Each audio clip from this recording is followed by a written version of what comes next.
And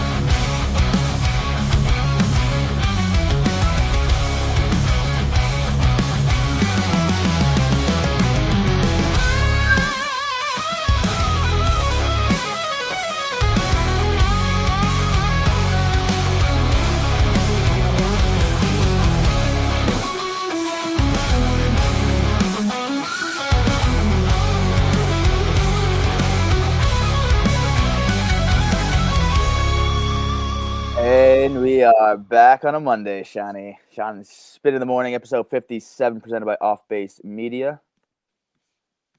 On a Monday, September 22nd, Sean, with a lot of crazy stuff happening in the standings, movement, the playoff picture is setting itself, and it couldn't be more wild. We saw a lot of stuff happen this weekend. We can dive right into it. How you feeling, Kim? I feel great, Spin. We have been waiting for some standing switch ups for I feel like the longest time because we've hinted at it for weeks on weeks, and then seemed like the Mets just kept getting lucky, and the Tigers were just staying mediocre a lot, and the Astros were getting lucky because the Mariners weren't doing well.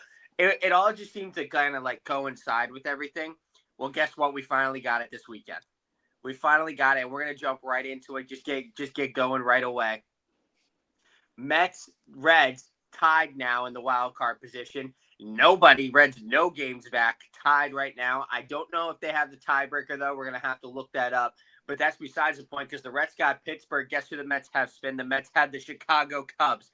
FTM, keep the apple in the hole. Well, the Diamondbacks are also one game back right now, too, in the NL East.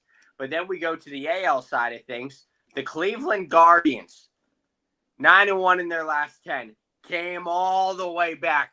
Tied for a wild card position over for the Houston Astros. Have the tiebreaker on the Houston Astros, I might add, because the Houston Astros just got swept by the Seattle Mariners. Seattle Mariners said, "Hello, Dad. Hello, Dad. I'm home, and this is my house now." Seriously, yeah, they went into Houston and swept them. That's crazy, and that was for the division, and it was for the tiebreaker as well. So the winner Mariners of that still don't have it clinched. But it's looking a lot better now that they did what they just did.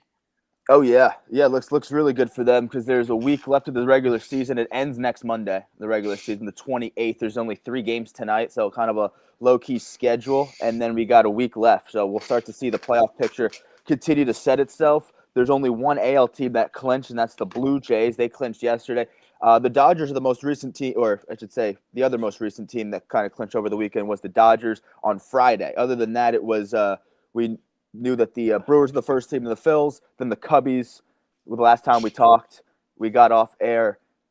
Friday happened, boom, Dodgers, and then yesterday, Blue Jays. That was the Dodgers, by the way, their 13th straight playoff berth. So that's my question to you to start this off the rip. What is more impressive to you? The Blue Jays, who they are the only AL team right now that has clinched. I don't think anyone saw them having this type of season. So this is their first playoff berth in a little while now. But the Blue Jays to do this, be the only AL team thus far, I don't know if you would have said that the Blue Jays would have been the first AL team to clinch, I would have been like, holy shit, I didn't have them make the playoffs this year. I don't know if a lot of people did. Or the fact that the Dodgers 13 straight. What do you think is more impressive?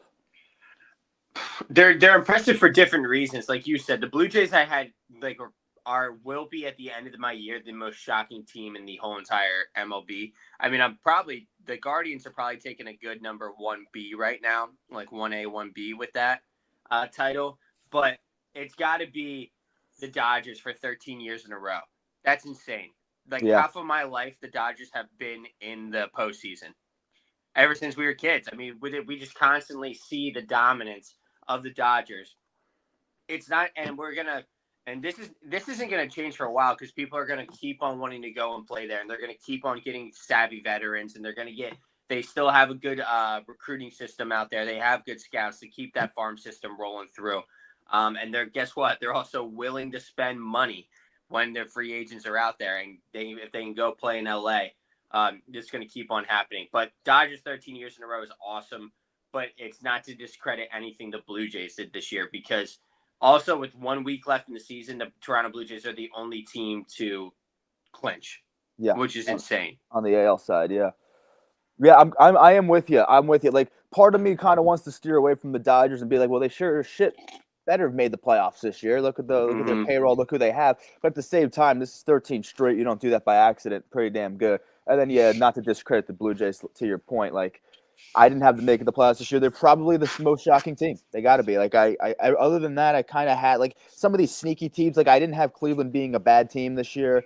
I think I had them missing the playoffs. I did have them, but I didn't have them being, like, bad. So the fact that they're kind of, like, on the cusp, I don't know if it shocks me, even though they are on a hell of a run. I think this is, like, the biggest comeback, like, in history. Like, we're witnessing, like, the biggest comeback of they were, like, what, 15 and a half back at a certain point?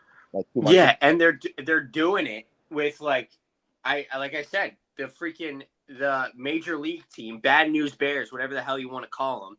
You just have Jose Ramirez going out and putting his nuts on people's face, and then just like a band of dumbasses right behind him, and all of a sudden their pitching staff drank some like secret juice or something like that. I don't know what the hell it is. They suspended 2 guys for gambling, and guess what? Apparently that did wonders for their starting pitching. It's insane.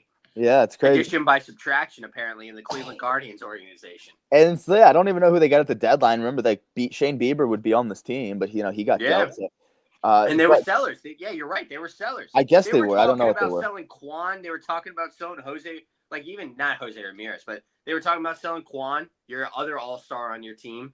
Like it's insane. Yeah. And then you got like the other Ohio team with Cincy, basically kind of where I don't know if I had them as a playoff team, but I didn't have them being bad. Like some of these are just not shockers to me. Arizona, I thought they would be better, but they're still 1 game back. Like I thought San Fran would kind of be about where they're at right now. Miami's a little shocking this year, but yeah, I mean, I do think Toronto is the most shocking team. So yeah, it's impressive that they were able to get in first place in a very good division. I know you're very smitten on the NL West. I'm kind of an AL East guy myself. But a very good division to overtake some of these big, badass teams. And a lot of people thought Baltimore would be better. They stink. Yankees, Boston are still there. Tampa Bay, no one takes lightly. So they're hanging out with these motherfuckers in the East, and to kind of overtake the Yankees and not look back. The Yankees are 2 games back, so nothing crazy there. But the fact that they've been in first place for as long as they have, and then they clinched, yeah, good for Toronto. Very impressive nonetheless. Dude, right now, I want to say the West is one of the better teams. The NL West is one of the best teams in baseball, but they've kind of let me down this year. It's got to go to either your guys over in the East or maybe even the Central coming out of the NL. Central, yeah. If you're talking about it with playoff teams, those are the only 2 divisions that have 3 playoff teams right now. Yeah, if the Central can hold on with Cincy. Exactly. Other than that, yeah, Arizona's on the cusp. We'll see how they look. I thought they'd be better. I thought they would be a playoff team, and then San Diego would also be in that conversation. But it's really Dodgers, San Diego. Dodgers really look like they're not going anywhere, to be honest. For a second, we didn't know.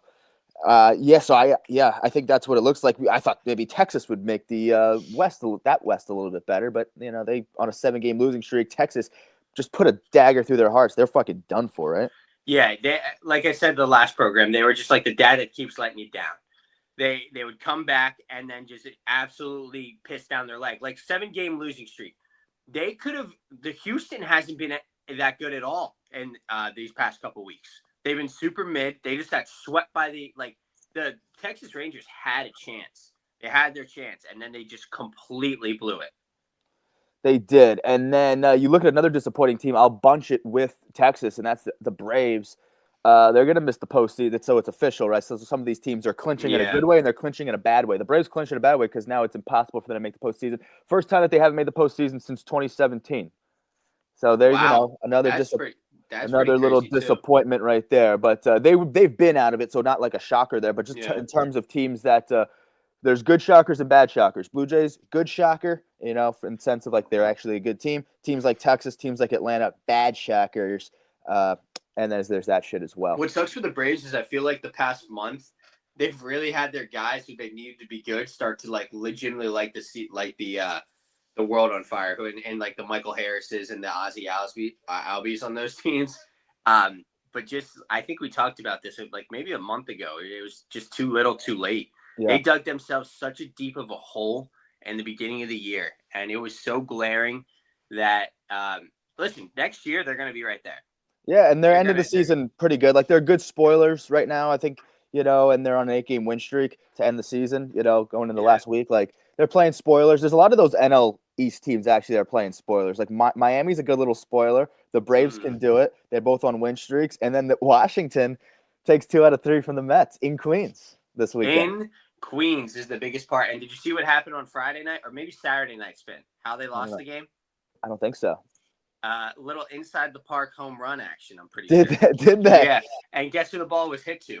Gold Glove finalist Juan Soto.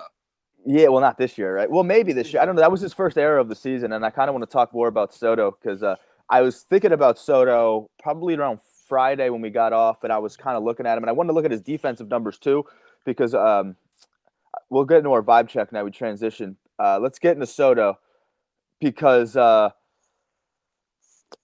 was just so curious on his season. What does he look like defensively? Also, he's very quietly going about his business. He will get MVP votes. He'll finish top 3. And I've been making that case for him. Is he 2? Is he 3? We've been kind of bad. By the way, that's what the National League MVP race is who's going to be second behind Ohtani. Exactly. And we've been kind of battling. Is it Schwarber or is it Soto? And I've been high on Soto, and he's been playing a lot better. So I was kind of like, where does this season rank amongst Soto's best seasons when you think about it? Because he set a career high in homers over the weekend. So he does have his career high in homers in this first year in Queens. Been very quietly going after he signs that massive contract, getting booed, all this and that. He sets a career high in stolen bases. He is 7 ribbies away from setting a new career high in RBIs. He's one of 3 players ever in the history of the sport to have 40 homers, 30 stolen bases, 100 ribbies, 100 walks all in the same season. He joins Bagwell and Bonds in that conversation. He continues to lead the league in walks.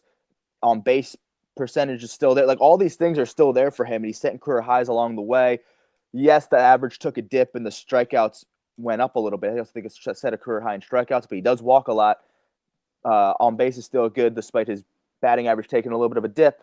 He makes his first error of the season, as you alluded to, on Saturday, I guess it was. That was only his first error. So it was for as bad as he is defensively, or for as much as people want to make him out to be terrible with the glove. Yes, he doesn't get paid for the glove.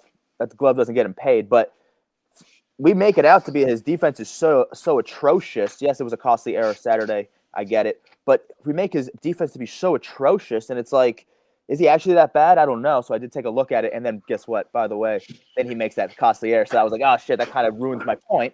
But either way, where does this season rank amongst his best? He's setting career highs. His defense isn't as bad as it is made out to be. I think, if I'm being completely honest, I think this is one of his better seasons. It's like really fucking good. It's insane because wasn't an all-star, but like it's definitely the best second half of baseball he's ever played. Like he did. He started off slow, but I remember we got on here because we wanted to shit on him a little bit. We had to. We wanted it so badly to be true, but in the back of our minds, and we even said it, we're like, it's Juan freaking Soto. He's gonna be fine because all of these guys, Bryce did it. I bet you Shohei probably even did it when he first went to the Dodgers. Well, you get to new scenes and you're the new star. You're the new guy with the contracts involved. Yeah, yeah, exactly. You have to live up to all of these this hype and everything like that, and it's gonna get to anybody. And guess what? Juan Soto got comfortable. They let him get comfortable in Queens, and now he might have a 40-40 year. Yeah, he's really stealing bases at a really high rate. And yeah, he set these career highs, so he wasn't an all-star or anything like that, but he will finish top 3. I think we can say that pretty confidently. He's top 3. That's the same thing Bryce did the first year. Yeah, except Bryce won MVP. And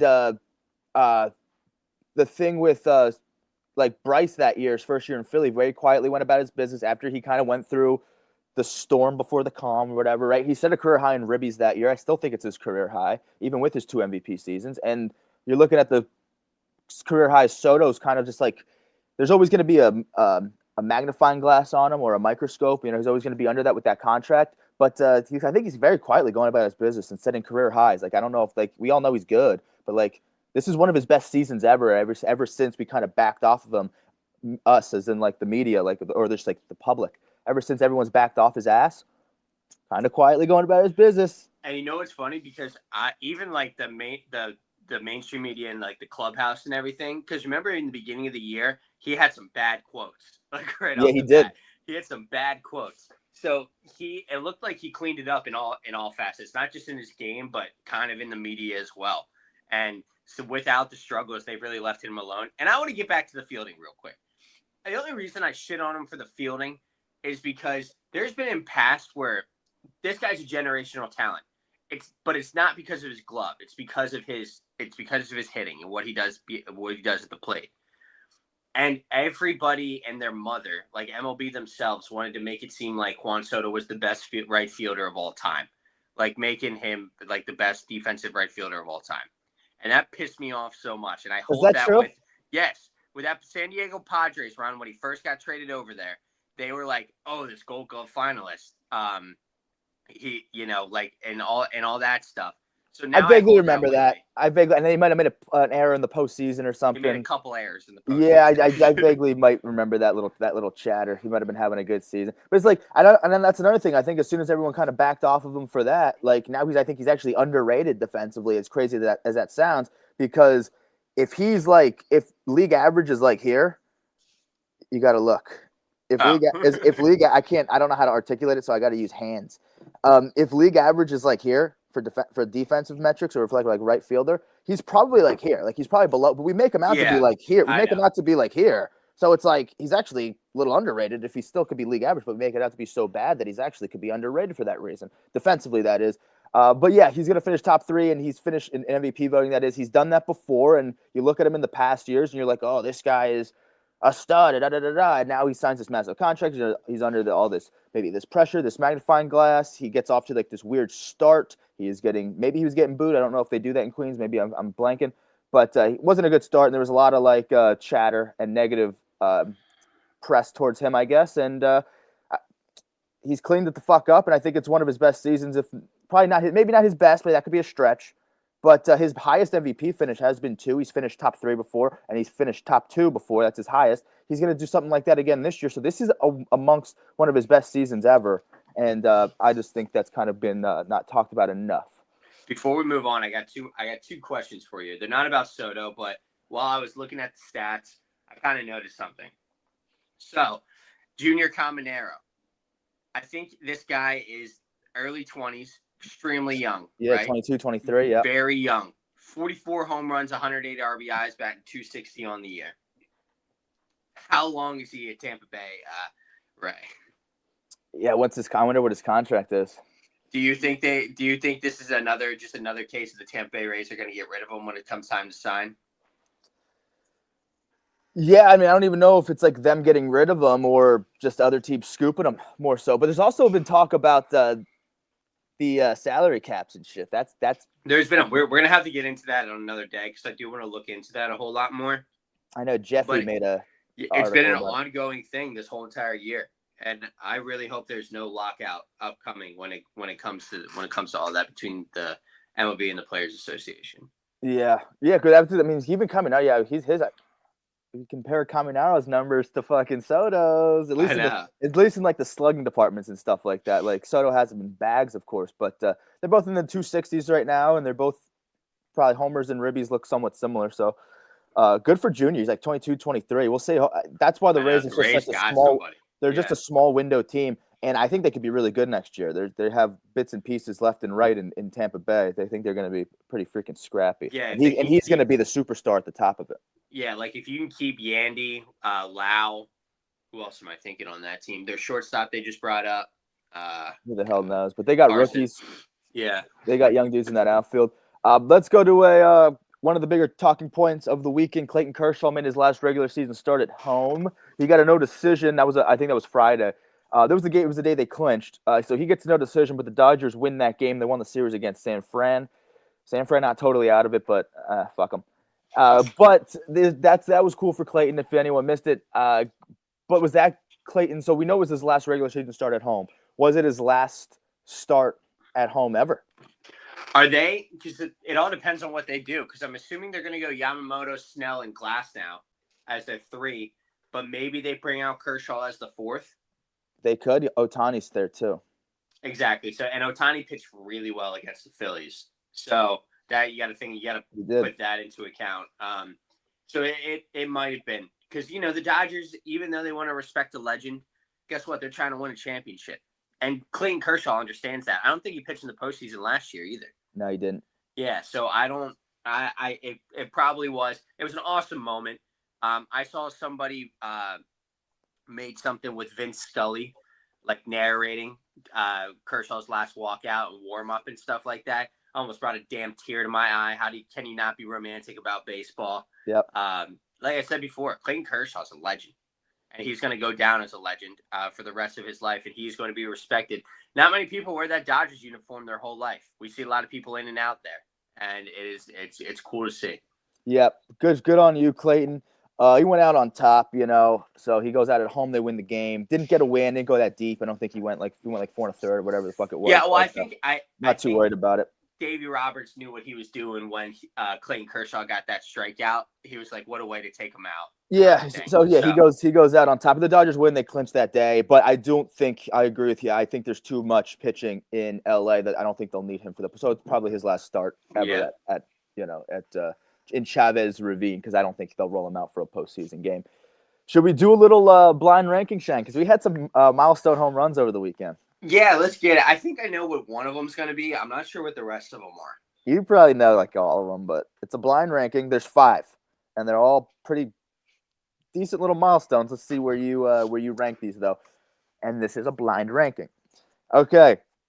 Giancarlo Stanton becomes the first active player to 450 home runs. He did that in Baltimore. So he's the only active player to 450. He got to 450 in his career. I don't know why I worded it that way. He's the 41st ever to do it, by the way. That's pretty cool. Like in the history of the game, only 41 people have done it. He's the active leader, I'm assuming? Yeah, the active leader. Is there anyone even close? Perhaps. I'm gonna put that. I'm gonna put that 2.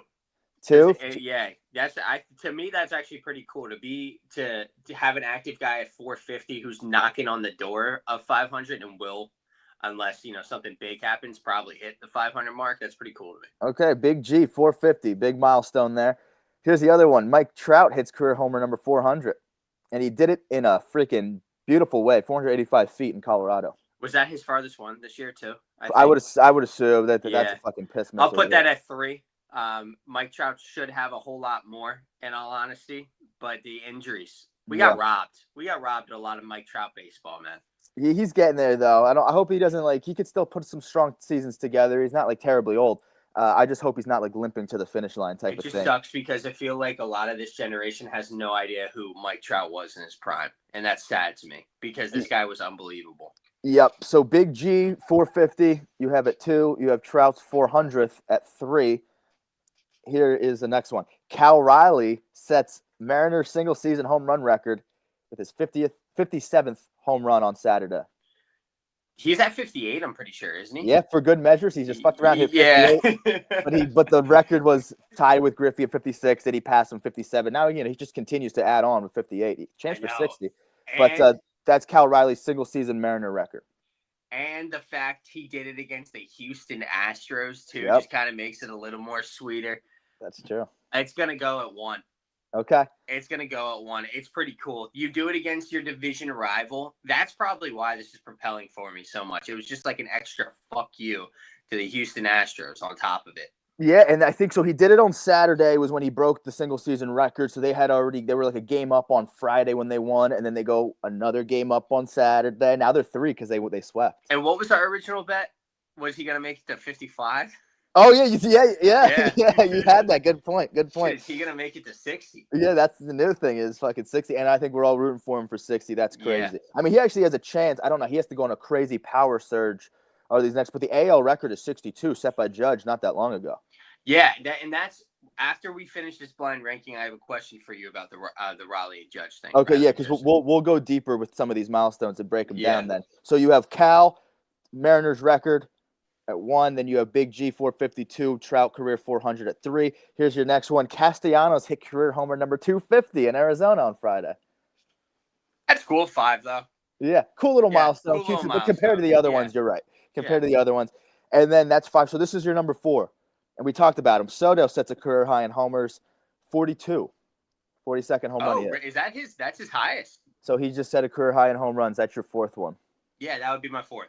I like that list. I think it's a good list. I like that list. I might put G at 450. I might put him at 1, but I gave that to you off the rip, so it's tough to go 1 off the rip. I know, because you can't go 1 off the rip. But now looking at it a little bit, I probably would flip flop those two, but it's a blind ranking. You can't go back on your word. Yeah, it's a blind ranking. You were blind when you ranked them, hence the blind ranking. And I think these big milestones, but your big 3 are, I think, a good 3 because those are some monster home run milestones here. Yeah. And records with Cal doing that. Do you want to go into the Cal Riley stuff? We'll break these down. Because there are a lot of people right now. A lot of people, not me, but a lot of people saying that if he gets to 60, he's going to win MVP. It's going to be very tough to argue against that. You know what I mean? But I do think it's not like Judge is like 20 and 80. No. You know what I mean? Like Judge is going to be at 50 and well over 100 ribbies also. And then I just think Judge pound for pound numbers stack up. Like he takes it. He takes the cake in a lot of the different categories. It's almost like the voter fatigue because like in every single average, on base percentage, OPS, slugging, he has them in every single category. Like every single one. He has more hits overall than him. He has more doubles overall than him. He has more triples than him. The only thing Cal Riley's beating him at is home runs and RBIs. Which hold weight, but still. Yeah. I mean, again, it's not like Judge has like 35 homers, you know, exactly. He's pushing 60 and he's like maybe at 25. No, like he's at like 50 or something. You know, he's at 49 right now. He's at 49. Yeah. So it's something new and it's something cool with Cal Riley and everything like that. But Judge once again just continues to have one of the better years. And look at the bottom; it's going by right now. It's the year of the big dumper. It is the year of the big dumper. So that's why people. Why not? And I think they kind of. I'm not going to say they rigged the home run derby, but they did kind of steer it in the Cal's direction a little bit. Well, people also like have. They want him to do shit this year. They also don't know if they're ever going to see Cal Riley doing this again because he probably won't. So they're like Judge. Oh, Judge next year he's probably going to have the same exact year. Yeah, because we know what a full season and a healthy Judge looks like. Cal is like he's been really good the last few seasons, but this is like obviously a career year for him. So it would be a big ask to duplicate this, but still, we love Cal. Here's the other thing about Saturday when Cal did that. Stanton did it Saturday, that milestone 450. That was Saturday. Trout was Saturday 400. Cal hit 57, M's record all on Saturday. Also, just to fuck around, Shohei hit a homer. That was his 53rd of the year, and Judge hit a homer 49. That was all Saturday. Was that the greatest day for home runs ever, Saturday? Maybe pretty close. That's a lot of I mean, dude, Schwarber at 53. We're going to have probably 4 guys above 50, maybe 1 guy above 60. A lot of power. It's a whole lot of power, Spin. A lot of power indeed. And I had a question regarding the power. I just saw something, too. There was a stat, like one of those weird stats that was like – I actually didn't write it. It was like something along the lines of last time there was a 3 guys to hit 50-plus home runs in a season. They're like, I fucking forget. I can't even quote it because I don't remember it. It was a good stat, though. You guys wish I could say it was a very good stat. Either way, this is what I was gonna say, though. This one I do have written down. Well, actually, before we get into that, let's break some of these down. Like a Stanton, a Hall of Famer, for example, he hit 450. If he's the 41st ever guy, there's only 41 players in the history of the game to have 450. He becomes the 41st in that club. Now, the club doesn't really start to get nice and juicy till the 500 home run club, but 450 is a hell of a milestone. Yeah. And you put him in the Hall, I think he's 35. He's got 50 more for 500. For his career, he's got an MVP, right? He does. Yeah, he's got an MVP. I wonder how many Silver Sluggers he has. Because his only milestone is going to be home runs. So I would say to get into the Hall, he'd probably have to hit that 5 home run mark. I agree, and I think a lot of people say the same thing. Yeah, so if he hits that, he'll get in. But if he doesn't, and this is another case of people just not understanding how good Giancarlo Stanton back was when he was Mike Stanton. Yeah, back in Mike. Yeah, people don't really understand that. But he does deserve it. I will say, but I think he's got to hit that 500 home run mark. I agree. And then we saw Trout 400 over the weekend. This is a little class that he joins with his 400th home run. Trout, A-Rod, Barry Bonds, Frank Robinson, Hank Aaron, Willie Mays. What a good little list of 400 homers, 200 stolen bases, and a WAR of 86 or above. Not that I'm a big WAR fan, but for the sake of a cool little stat, look at the class that Trout's a part of. And I think we can both agree that Trout's already a Hall of Famer. Yeah, I guess Jason, I'm not a big jump out of my shoes guy. I like milestones and longevity, but yeah, 400 looks good on him for sure. Yeah, I think in my eyes, Trout will get in for almost name alone because he had, like I said, he has had some down years, but his prime was insane. He is like right now. Like if you're going off of like the votes, yes. If you're going off of like my vote, like I hate to be that guy, but I'm such a dick with it when it comes to this stuff. Also, fun fact: 200 homers at home, 200 homers on the road. That's my really? Those are his splits for 400, 200 at home, 200 on the road. So this dude just he hits everywhere. Well, also, he hits everywhere. I mean, his home games might be considered away games for just how bad the Angels were for some of those years. Yeah, that's true. When Houston comes to town, or like I don't know, maybe the Dodgers come to town, or these divisions, or these like LA stuff when those series happen. Yeah, I think there's a lot of other people coming. So since we're talking about the Hall of Fame right now, I think we're both going to say yes, but like Clayton Kershaw, Hall of Famer. Yep. Yes. Okay. Are we going active? First ballot. Yeah, I was just thinking about like some of the active guys right now, and it's like you have like Bryce, I would say probably. See, he probably, because I know how the way that these guys vote, but for me personally, like I need more milestones and longevity. Okay, what about a guy like Altuve? Yeah, I think he's done enough and been around long enough. But I still think he's to chase 3,000 hits would be great. He's at 23, and he's 35. That could be a big ask. But who knows? He finishes with like 2,500 plus hits. He does have the MVP, a couple rings. Say what you want about those years, because that was 2017 his MVP and his first ring. But he's been around long enough that I'm okay with him. Mm-hmm. And then like Salvi maybe. Salvi for sure. I'm good with Salvi being that dude. I guess Bryce isn't that much. I mean, Altuve's not that much older than Bryce. No, but, he isn't. Only like he has 3 years on him. I don't know how many. 14 years compared to what? 15. So only one more year, but age-wise 3. But see, this is what I don't like is like you look at like Bryce hits.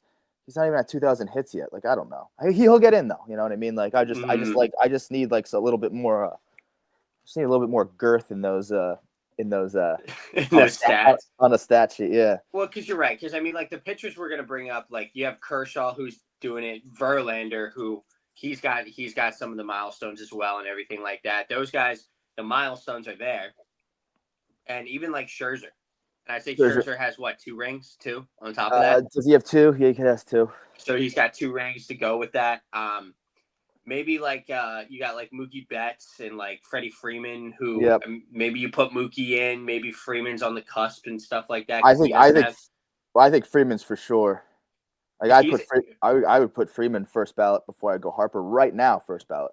Oh, that's interesting. That's it. We're gonna have to get into this, I think. It's a good. It's always these good debates, and the Hall of Fame pisses me off. Like I don't even like talking about it half the time because I just hate how it works. I think it's political, and the way that they vote, the voting is stupid.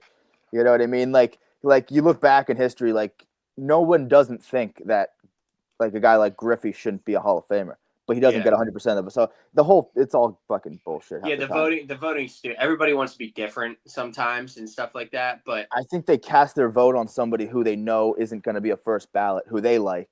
Mm-hmm. So it's like it's not like they're saying, "Oh, I don't think so and so shouldn't be in. I'm just going to use my vote elsewhere." And that's why it's political. And then you have like the general public are like, "How did he not get 100%?" It's like, dude, because it sucks, dude. Like, you know what I mean? Yeah. Because people are fucking dumb. But you did mention this already. The year of these power hitters and shit. Like, there's all these big boppers. Jazz Chisholm Jr. just hit his 30th home run. I think he also hit 31. But that puts him as like the third Yankee with a 30-30 season, which is pretty nuts. Oh shit! We got a little trivia too. I'm kind of going off the beaten path here. I'm off. Yeah, that's fine. But just in terms, we'll get to that trivia question there. But I do want to talk about Jazz. 30 home runs, he becomes a 30-30 guy. But that's a second baseman with 30 homers. Brendan Lau, for the second time in his careers, get to 30 homers as a second baseman. You look around the league and look at some of these catchers. Obviously, Cal Riley, what he's doing. Salvi hit 30. He's been doing that though for like he's and I don't know how much he actually catches, but he does catch. And he hit 30. Shea Langeliers though, kind of another catcher in the 30 homer category here. But you're looking at these positions. You're looking at power hitting catchers, a couple of second basemen. I didn't go that deep in who else is doing it. But second basemen with 30 home runs, catchers with – you're talking about all these power hitters, man. That's just where the game is now. You have all these 30-homer catchers, 30-homer second basemen. I don't know if it was always like that. And I think we see batting average take a dip. But all these like we're growing up, it was kind of rare to see a power-hitting second baseman. Now, they come. Like, they're here. Yeah. It's not really that crazy. And then all these – you have 3 catchers with 30-plus homers. One of them has leads the league, which is nuts. I also have another 30-30 thing for you, a little question. So we talked about some of these milestones. Fernando Tatis Jr. hits 150 home runs, career 150. So cutesy, kind of didn't make the cut for the blind rank, but it's cutesy. And then Corbin Carroll, first Diamondback ever to 30-30. Little NL West bullshit there. Which low-key milestone is more impressive? Corbin Carroll, first ever D-back to 30-30, or Fernando Tatis, 150 career home runs? What do you like? The Diamondback thing is cool, but I'm trying to think of like notable Diamondback players in history that I think would have gotten 30-30, and there's not really a whole lot. So like Corbin Carroll to be the first isn't really that shocking, in all honesty. So I'll go with Tatis because I believe Tatis is on a trajectory to be one of the best in the game, and him already being at 150 home runs is kind of cool. So I'll go with Tatis. Yeah, and then we talked about a little bit about Jazz. Can't believe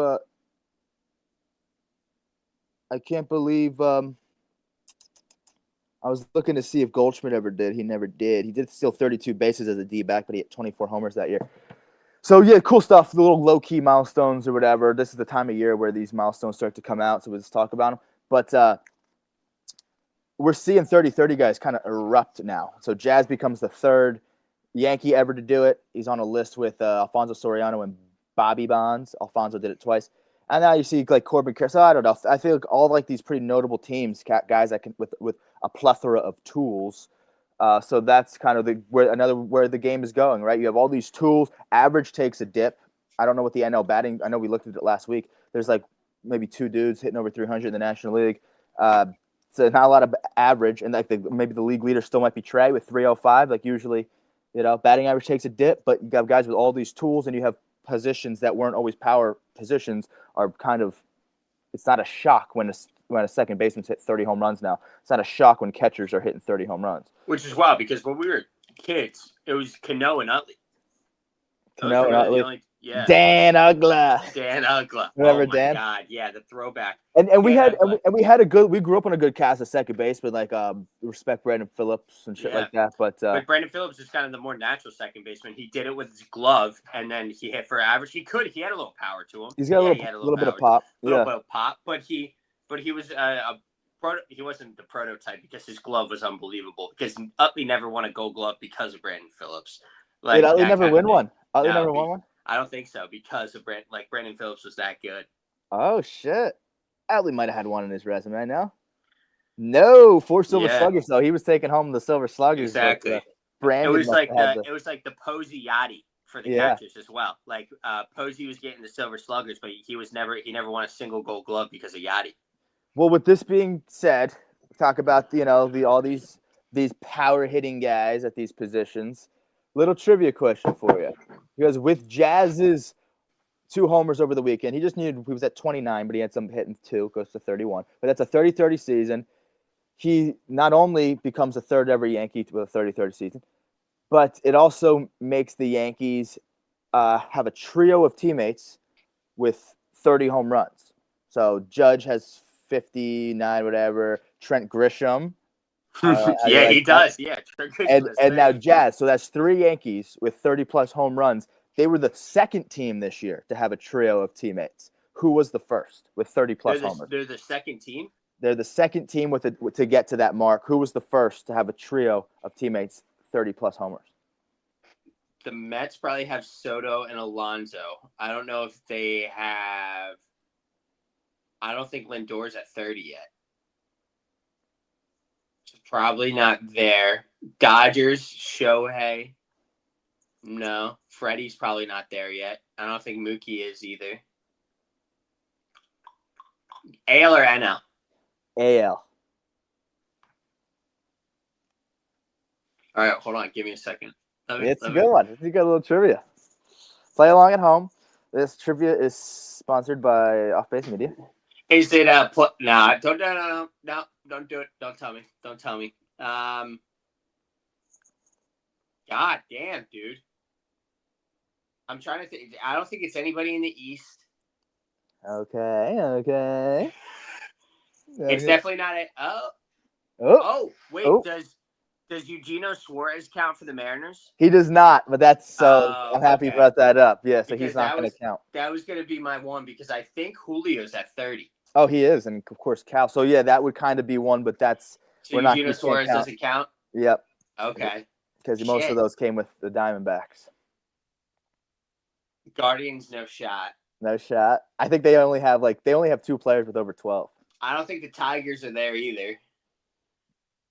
Twins, no. No, not the Twins. A's, no.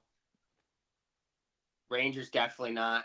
All right, who is it? The A's. Who's Rooker, Kurtz, and then who's third? Shea Langeliers. You just fucking said him. We just talked about him. God damn it. So Rooker hit his 30th homer. And Rooker was actually the third guy to do it. I actually think Kurtz, for having the least amount of at-bats, is actually the first A to get there. Then Langeliers did, I'm pretty sure. I think it was that order. But Rooker got to 30 at the end of last week, and the A's became the first team this year with a trio of 30-homer teammates. You could maybe put the Mariners. They have an asterisk next to it, but the Yankees have a real one with Grisham. Either way, little sneaky A's team. What's Belly at? Bellinger. 29. So the Yankees could have another guy. That's kind of wild that they'll have 4. And yeah, that's nuts. I don't know if the A's have another guy that stands out. I don't think Lawrence is there. No, I don't think so. But that's a good little thing for the A's. And then you throw the Lawrence Butlers and the Jacob Wilsons of the world, and now you're kind of like, oh shit, 1 through 5 in this lineup is like, and Soderstrom's not a bad ball player either. You're like 1 through 6 in this lineup. Yeah, I mean, if they could find any ounce of pitching, that'd be freaking awesome. Yeah, they do. Because then they also got that shortstop so the middle of their infield is going to be set for the next.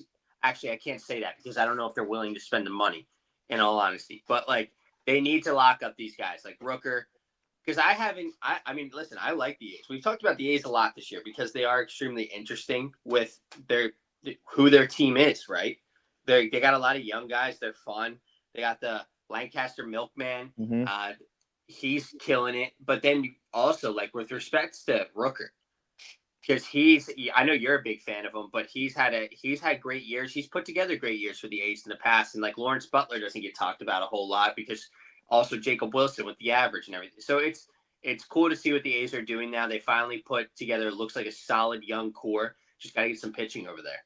Yep, and Lawrence Butler, cheeky bastard. The average, I remember him last year. He was kind of a dog, second half, or whenever he kind of got called up and made a name for himself. Average takes a dip. He's in the 230s, but a cheeky bastard in the sense he is a 2020 guy. So respect to Lawrence. He can do a little bit of everything. Also goes along with one of the themes of today's episode because that's kind of the vibe now in today's game.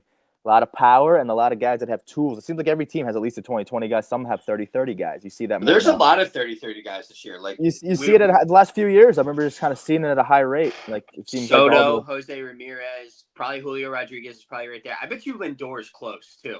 Lindor's, he's been flirting with it, and he might have been the last 2 years. He's been a 30-30 guy. See, Bobby Witt at maybe power takes a dip, but generally speaking, he'll be in the conversation. Too. PCI, yeah. There's a lot of guys now. Byron Buxton, Corbin Carroll, a lot of these guys we're talking about 30-30, which is it's not an easy milestone to get. It's really not. But power and speed is the name of the game. They want to make the game fun. I love it. Let's go to after that little trivia there. Cool or not cool? Some of the weekend stories. See what's cool and see what's not cool. This is one we talked a little bit about. Costas did a piece on Pat Murphy. This was last night. Pat Murphy comes on at 8, the interview, and then at 9 o'clock, Dave Roberts comes on with a 1v1 interview with Costas. That's pretty cool, man. I think they're two really good managers. That's good stuff. But here's what's not cool. I don't think anyone fucking watched it because you had Sunday Night Baseball and Sunday Night Football. There's too much going on to watch that. Why would they schedule it on that day? I know we talked about this already. I don't want to sound like a broken record, but that does kind of piss you off, right? Yeah, because that's actually two cool things back to, like, Dave Roberts, legend, obviously, Dodgers, and now he's the Dodgers manager, talking about especially Clayton Kershaw. Yep. Like, I mean, for fuck's sake, like, actual baseball fans want to see that stuff. That we want to see it, but I'm not giving up watching Sunday Night Football and Sunday Night Baseball. Yeah, exactly. And there was actually 2 baseball games last night. The one was better than the other one, but the one was the Mariners swept in Houston, Yeah. and then the football game. I don't know. I guess the Chiefs fucking won, but I don't know. Yeah. But still, you have shit going on, and there's 2 manager of the years. You know, Dave Roberts in 2016, Pat Murphy last year. I was like, you want to fucking watch that? You want to sit Guess down? what? There's 3 games tonight. Put it tonight. Yeah, seriously. Tonight would have been better. Well, I guess there's Monday night football, but still. I remember talking about last Wednesday. Should have been on a Wednesday, middle of the week. You know, you kind of relax on a Wednesday, watch that, gear up for Thursday stuff. Then you have the weekend. Or what about a day between where the regular season ends and the playoffs begin? Yeah, gear up for the post. They both clinched. They're both playoff teams. Exactly. They're playoff managers that have managed. Like, they're kind of like, these aren't just like, this isn't fucking Don Kelly over here. This is Dave Roberts and that fucking Pat. Well, anyway, see, that's what kind of pisses you off. But maybe I did see like a little snippet of like Pat Murphy talking, and he's a fucking great guy. Seems like he's fucking awesome. So I'd love to actually see it, but you know what? That's what YouTube's for, I guess. Okay, here's one. Cool or not cool, Phillies have a lifetime record of 40-53 at Chase Field. They lost the weekend set. It was actually like 39-51, which sounds worse. They got that even number. They got that even number 40 because they did win one game. But lifetime record, they don't have a good history at Chase Field. They lost 2 out of 3 over the weekend. So that's not cool. But what is cool, they already clinched. And so, yeah, fuck it. They already clinched. Yeah. But here's the more staggering. So that is cool, I guess. Here's the more staggering statistic, though, for you. We stay in the division. Rival Mets. 0-66 when trailing after the 8th inning. That's fucking not cool. Or maybe it is cool. I don't know, depending how you look at it. And it also allows Cincinnati with a 5-game win streak to be tied for 3rd in the wild card spot because the Mets do not take care of business late in games, so they can't come back. So for the first half of that, cool. I mean, not cool. Yeah, for the Phils. The Phils not cool. Yeah. The second half of it, extremely cool. Yes. Are the Mets the only team in the league without a walk-off then? They could have a walk-off, right? It's how. They could have a walk-off. They just haven't been trailing after like the. Oh, so they were tied. Yeah. Okay. Yeah. Well, that makes sense, and that's kind of wild because the Mets' whole shtick last year in their postseason run was they were never out of the game. Like, you can never ever count them out, and so that is nuts. You think with all these big names of Alonso, Soto, and Lindor, when at least one of them coming up, they would change something, right? Yeah. But I guess not. That is wild. And guess what? Cool. Cincinnati finally does it. They finally do it. They waited till the last fucking second to do it. Is the last week of the regular season, but they finally did it.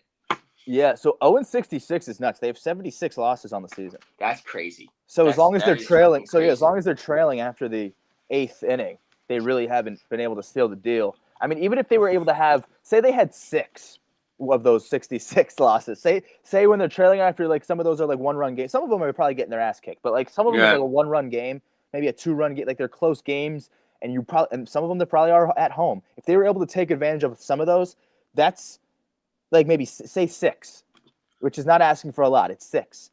That's 86 wins, and they would be very comfortable in a wild card spot. Now, instead they have 80 wins. And they have a big gap between them and the Phils. So that's just them and the Phillies. We'll have to see the Phillies be a little bit better at Chase Field. Not that it'll matter this year. Well, it could. It might matter. Because Arizona not totally out of it. But you'd like to see them go to the desert and take care of business, and it kind of goes back to that 2023 run, which always sucks. Yeah, that was the Diamondbacks. I actually don't want to talk about that postseason. We fuck can them, move fuck on. them. Yeah, move on. But that's a little on the NL East there, and cool that the Mets just continue to stink like that. They are the only team without a late inning comeback. They are the only team in baseball without that. So even the Rockies can say that they've done that. Sticking with that, Castellanos. We talked about his 250 career home run. Hey, that's nice for you, Nick. That's a cool little thing. But what's not cool maybe is his relationship with Topper. What about that? So I've seen both sides of this argument because Jess Castellanos got on Twitter and started just ripping people apart, which is it's nuts to me that they haven't learned their lessons in a sense that this is Philadelphia. We are trying to get into postseason baseball pretty soon. Stop making it all about you guys. That's my only thing. And honestly, kudos to Jess Castellanos for defending her husband because the questions that were asked, they were baiting the living hell out of them. They wanted this so badly. And it's Philadelphia sports media hates. It's the same thing over and over again. Nobody hates Philadelphia sports more than Philadelphia sports media. And nobody hates Philadelphia sports media than Philadelphia sports fans. I cannot fucking stand them.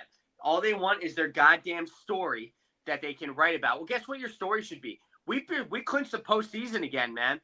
We're going for a bye. That's what you should be talking about, not trying to bait Nick Castellanos into saying something, which he fucking did. And it solidifies that Nick Castellanos is going to be gone next year, but we shouldn't be thinking about that right now with the postseason so close. That's my kind of reasoning. Yeah. And also he hits his 250th, so like that's I think why he's getting interviewed in the first place. So if you want a story, there's one. But he did kind of also like specifically say, I mean, there's also been speculation with his relationship with Topper. He got benched in the past, and now he's kind of has this new role of not playing every day. After he hit that homer, I think he didn't play the next day. Mm-hmm. So he must have hit that Friday, didn't play Saturday. He did play Sunday. But so he's kind of in this new role, and then he kind of made a comment about him and the communication between him and Rob Thompson or some shit like that. And Rob Thompson came back and said, I'm trying to be better with all the guys. He didn't single out Nick. Yeah, Rob had a good response. Rob had a good response, kind of put it to bed. And, well, nothing's really put to bed when it comes out of Philly. But it's pathetic to me that a Philadelphia sports beat writer needs, like, that, wants that right now. Like, it pisses me off because – we all know Nick's gone next year. But we don't know that though. I think we've been speculating like it makes sense, but I don't know. It's not like a known thing. But I think it's a foregone conclusion. But the next thing I want to say is he's definitely not happy with his new role because he wants to be playing every day. And I don't think there's anything wrong with him wanting to play every day. But there's a difference between speaking out in the media or coming in and just playing hard. You know what I mean? So, yeah, it's always better to have those conversations behind closed doors anyway. So yeah. Don't give the media and something. And he hasn't learned that in his time in Philly. Yeah, well, he's kind of a smartass, but you either love him or you hate him. I think most people have kind of had it up to here with him, but we'll see if he's gone, which he probably very well could be. And if he's an all-star next year and he's playing his dick off, then you gotta keep him. But if he's playing like shit, if he looks like how he looks now, then he's a deadline piece, or maybe in the offseason, just say fuck it, whenever you can get for him, because they weren't able to get anything from Alec Baum when they wanted to get him going because there was kind of those speculations with Alec. Remember, they tried to get rid of him in a trade in this offseason. So maybe it's a similar story with Nicky. We'll see if they get anything good for him, if at all. How about this one? Seattle sweeps Houston over the weekend, so that's either cool or not cool, depending on how you lean. I think it's kind of cool to see a new face in first place.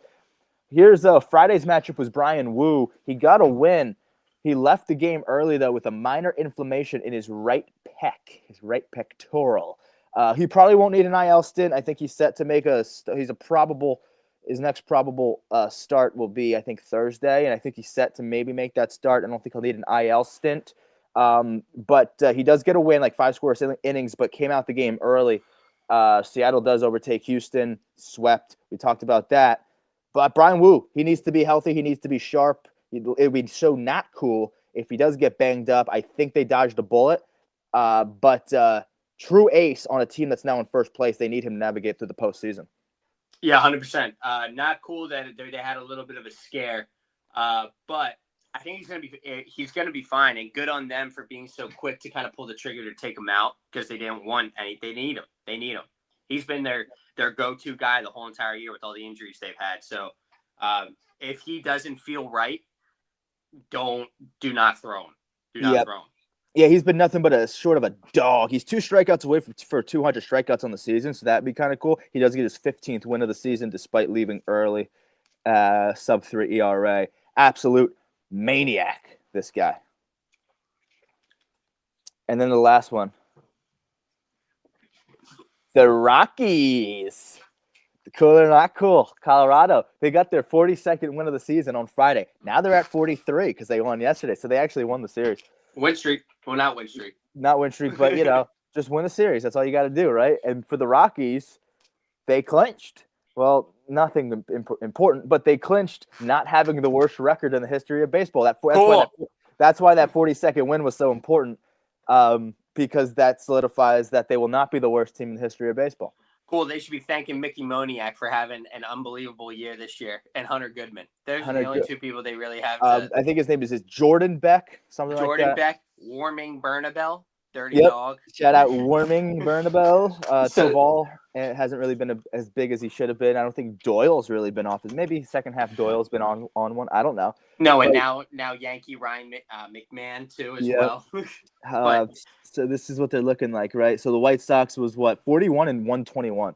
That was last year's White Sox team. That's bad. So this year's Rocky team, it's so because we have it's just more prominent because it's 2025 and they're just so fucking bad. They have nothing going for them. We're just like, oh, this is horrible. But that doesn't take away from how bad last year's White Sox team was. That is really bad. Yeah, it's insane. And it's not like they're that much better this year. They have 58 and 98 right now. So they're doing a lot better than they were last year, but it is looking up a little bit for both of those teams because they now have, especially the White Sox, they have some young guys who can play. They just need to put some more together. And then the Rockies, I guess they have a lot less than the White Sox do. I don't think next year is going to be that much better for them. It seems like it's going to be more of the same next year. I want to do something really quick. 43. So they have 43 wins now. Who, the Rockies? Yeah. But 42 was the big one because that just allows them to clinch the not worst team of all time. What do they have? 43 wins. So yeah. There's 6 dudes in the league that have more home runs than the Rockies have wins. Which is pretty good, man. That's rough. Good. That's rough. And it's crazy that they're in arguably the best division in baseball year after year. Yeah, and they just drag it down. Yeah. Let's go into our look ahead. That was some of the weekend stories. Look ahead now for this week. It's our last full week of the regular season. And then I think we have a few games a week from this Monday, and that's it, the 28th. It's the last day. And then did we say when the wild card game 1 was? No, not yet. The 30th. The 30th. So the season ends on the 28th, and then we'll have wild card games on the 30th. And some playoff baseball, baby. Which is a Wednesday, so we'll have a show that day, right? Because 28th, 29th, 30th. Yeah, and we'll get to go over it. We'll definitely talk about it on Monday too. Yeah. Crazy shit. So this is going to be a pivotal week for see who clinches, and there's so much shit happening with only a week to go. And there's some really good matchups too. So 3 games tonight. I don't think any of them. It's who cares? But except for the one. The one is super notable. Milwaukee at the Padres. We'll see Freddie Peralta, Nick Pivetta. That's cool tonight. Other than that, I don't think there's anything crazy.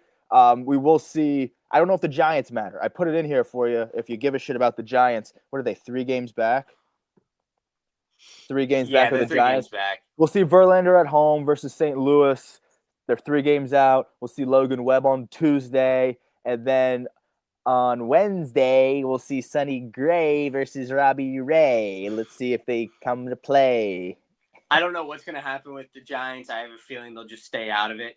Good little 3 to roll out, though, and they have a bad Cardinals team to do it against. And the Diamond, I guess we can talk about others too. The Diamondbacks are going to LA, or LA's going to the desert, and they're playing. So that's who's in front of them right now, and they have a little tough one. But the Reds have Pittsburgh, and the Mets have the Chicago Cubs, who are on a 4-game losing streak right now. Yeah, but the Mets aren't any better. Yeah, the Mets aren't any better. So, but only one team's going to make it, right? Like the Padres, I don't see them falling. Nope. So only one team's going to make it right now, and I don't think it's going to be the Giants. Yeah, they do have a cutesy little matchup, though. I'm not mad at it. And you're going to roll out, like, Webb is a fucking maniac. And then Robbie Ray, very reliable. We'll see Verlander tonight. So, again, kind of not the coolest one, but I guess it's worth noting the fact that they're 3 out. But I'm with you. I think all eyes on we could look at the D-backs who are 1 game back, but they host the Dodgers, so that's pretty tough there. The Mets are fighting for their life, but they're in Wrigleyville. Not really good for them. I think, obviously the Cubs being home and the Mets playing the second half Mets look like absolute shit, and the Cubs are at home, so you want to love them. Talk about the Reds going in against a division rival and sweeping a 4-game set against the Cubbies. Wow, good for them. They needed that. Yeah. To tie it up, like, that's electric.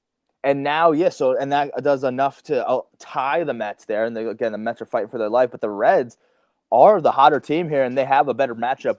We will see Skeens and Hunter Green on Wednesday, so that's worth noting. But other than that, you got to really love Cincinnati here. Maybe they do it. The Cubs take care of business. Cincy, love to see a flip-flop in the last week.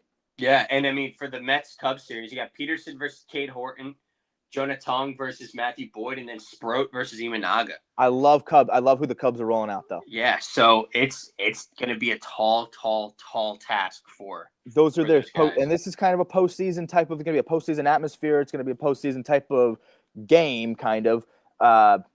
Even though the Mets aren't guaranteed a spot yet, but if it is going to have that feel to it, and because the Mets are going to be kind of like a must-win situation, right? They can't afford to lose anymore.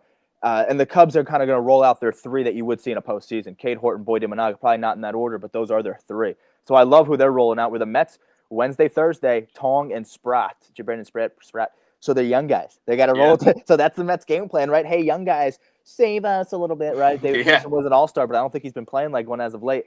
And the Cubbies have their big 3. I love the Cubs here. I do too. They're in Wrigley. Are they? Yeah, they are. Yeah, they're in Wrigley. Sorry, Mets. And bye. I kind of like the Dodgers over the Diamondbacks, too. Dodgers are rolling out with 3. Shohei, Snell, Yamamoto in that order. I don't know if the Diamondbacks need a little bit of magic. Do they have it? I don't know. Maybe all the magic's in Ohio right now.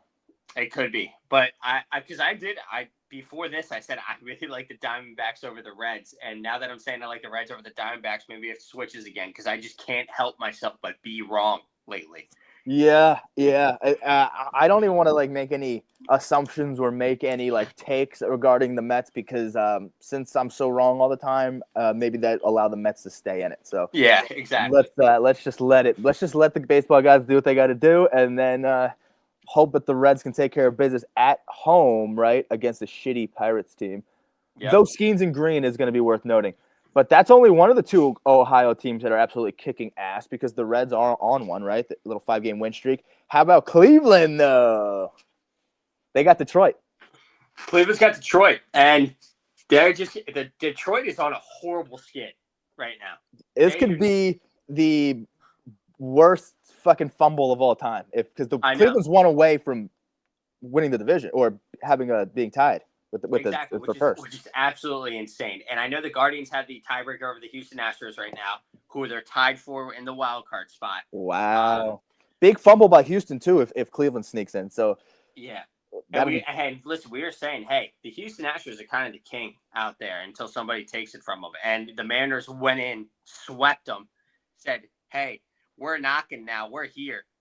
Credit to them and their trade deadline acquisitions. They really said this is our year. So I got nothing but praise for the Seattle Mariners right now, who, by the way, have Colorado Rockies. So they're looking to grow. Houston Astros got the A's. A's looking to play spoiler, man. A's, they're 7-3 in their last 10. I mean, they're on a 2-game losing streak right now. Yes, but they want to play spoiler on top of that. Guardians have who? Oh yeah, Detroit. Jesus Christ. Cleveland's home against Detroit, and their pitching's been off their rocker. We will see Scooble Tuesday. So the way that the Cleveland's pitching has been, Scooble versus Gavin Williams actually has more sex appeal than it would have a few months ago. 100%. But listen, you can't count out the Astros because the Astros, in all honesty, even with skids, they take care of business. They do. That's Yep. just what. I do. I would trust the A's to play more spoiler than the Rockies. Obviously, that's a freezing cold take. But Seattle at home hosting Colorado doesn't. It seems like Seattle they kind of weathered the storm over the weekend, swept Houston. Now it's like, okay, continue to gain ground against Colorado because yes, Houston also has a last place team with the A, or actually the A's aren't even in last place.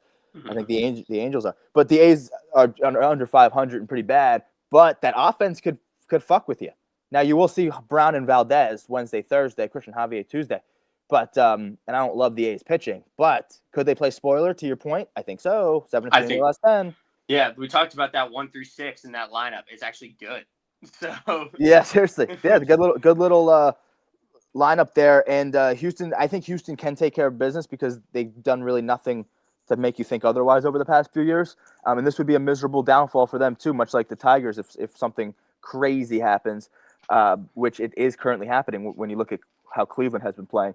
But I think Houston should take care of business against the A's, right? I think they get swept. I think now they have the A's bad pitching. They have Severino on Thursday. I think Sevy might lead the league in losses. So I think they can rip some of these guys, but Seattle doesn't really. I don't think they're going to be going anywhere really because now they have Colorado. And we kind of got to bring them up too. The Boston Red Sox are only a game above. Oh, I love that. Yeah, let's go to the East too because it is Boston at Toronto, which is going to be big. Yankees have a favorable matchup. They're home. White Sox coming to town, so I think all eyes on Boston and Toronto, which I don't know what I like. Do you want the Red Sox to play well, beat up on Toronto? Because if Toronto loses and the Yankees win, the Yankees are 2 games back behind them in the division stuff. Yeah, so I think the Blue Jays know that, so they're not going to take the foot off the gas. But the Red Sox also know that, hey, we got 2 teams knocking on the door, 2 teams that have do you call the Guardians matchup favorable because of how bad Detroit is right now? I don't think you can because when you're going, they're still a good team, but you have to, if you're the Boston Red Sox, you got to be thinking about that. About how Cleveland's right on your ass? And the Astros. Both of them. But both teams 1 game back.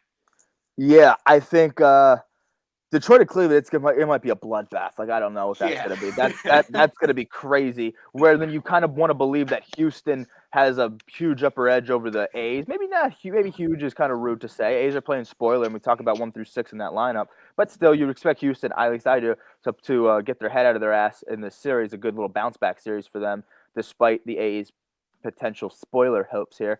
So you could probably. Boston does have the hardest matchup. Do they? Detroit and Cleveland's a bloodbath, so I don't know. But Boston does have their work cut out for them nonetheless. Yeah, Detroit and Cleveland, Cleveland's coming in foaming at the mouth, and I think Detroit's a little scared, the scared kid in the corner. Now, the good thing about Boston is I think if they were to be a playoff team, right, and playing that wild card round, the 3 pitchers they would roll out would be, not in this order, but Giolito, Crochet, Belo. And that's who we're seeing. Giolito, Crochet, Belo, Tuesday, Wednesday, Thursday. So they have their guys. They have their guys to rally behind. On the opposite end, you got Gausman, Scherzer, Bieber. Yeah, so they're good too. Yeah, so they're good too. And going to Canada. Yeah. Canada. It could get even more interesting. All these standings checks that we've been doing over the year, and we wanted it to be juicy. We wanted it to keep updating and stuff like that, but maybe they were just all waiting for the end of the year spin. Last week. On Wednesday, I know only 1 game will be played for most of these guys, but standings can move with just 1 game. That's how crazy it is and how close it is right now with a lot of these teams. All these implications, these playoff implications. We didn't talk about your guys over there in Philly. I don't know if it matters. They clinched a spot, but they lose over the weekend. We will see them hosting Miami. So good to go back to the bank on the East Coast after a travel day today. Not a big schedule today. You got just 3 games. And they're still playing for a bye, the Phillies, just to keep in mind. They're still playing for that bye. They want to keep their bye, and possibly it's not out of the picture to even be a 1 seed, but at least a 2 and get that bye, which would be great. Christopher Sanchez on Tuesday. A lot of aces early in the week. A lot of lefty aces early in the week. Talk about Christopher Sanchez. Talk about Paul Scooble and Freed and Crochet and all these motherfuckers. So baseball, baby. What are you gonna do? Playoff implications out the wazoo. I don't even know if we talked enough about that Milwaukee at San Diego. It's the only one really worth noting tonight. So I'm happy that even though it's a small slate Monday, you will have Milwaukee at the Padres, which is going to be a battle of the aces, Freddie Peralta, Nick Pivetta, which is cool. And then if Verlander tickles your fancy at home tonight, then that's cool too, because not impossible for them. Yeah, and if the Padres are playing for something too, they're basically in the playoffs. They're 5 games up, but I mean anything can happen, I guess. And Brewers are still playing for that 1 seed, so which is absolutely nuts. So all that and more coming up, and then I guess we'll see where we're at on Wednesday. Should we end the show with a golden take? Oh God! Now that we have some playoff implications. Hey, my last golden take hit. You remember what it was? I don't even. It was about the Mets and the Phillies. Oh, nice. Yeah. My golden take is gonna be that Cleveland falls. Detroit gets their comeback. I like that because of who Detroit has going for him. Like Scooble wants this ball. Scooble wants to go into Cleveland. He'll get their head out of their ass. He wants to go into Cleveland and shut that whole stadium up. But I also have to root against them because that guy on I know. On TikTok, that Cleveland fan. I struck a nerve with him, and he hasn't let me forget about it. And now Cleveland, this is like the best comeback of all time. Like, I don't know. Like, it's crazy. The Houston Astros, I'm being serious, I think it is. The Houston Astros, after getting swept, win this series and kind of hold their playoff spot. So, okay, Detroit's not really going anywhere. That's mine. And yours is Houston's not going anywhere. Yeah. Yeah, me too. I agree. It's just as much as you want to see shit change and see these new teams, but I don't know. That's why shit's crazy and shit's getting real nuts. And then we'll look forward to it on Wednesday, see where things stack up. But it was a wild weekend nonetheless. Woo! Thanks for tuning in, everybody. For Sean and Spin in the morning, presented by Off-Ice Media. We are out. See you Wednesday.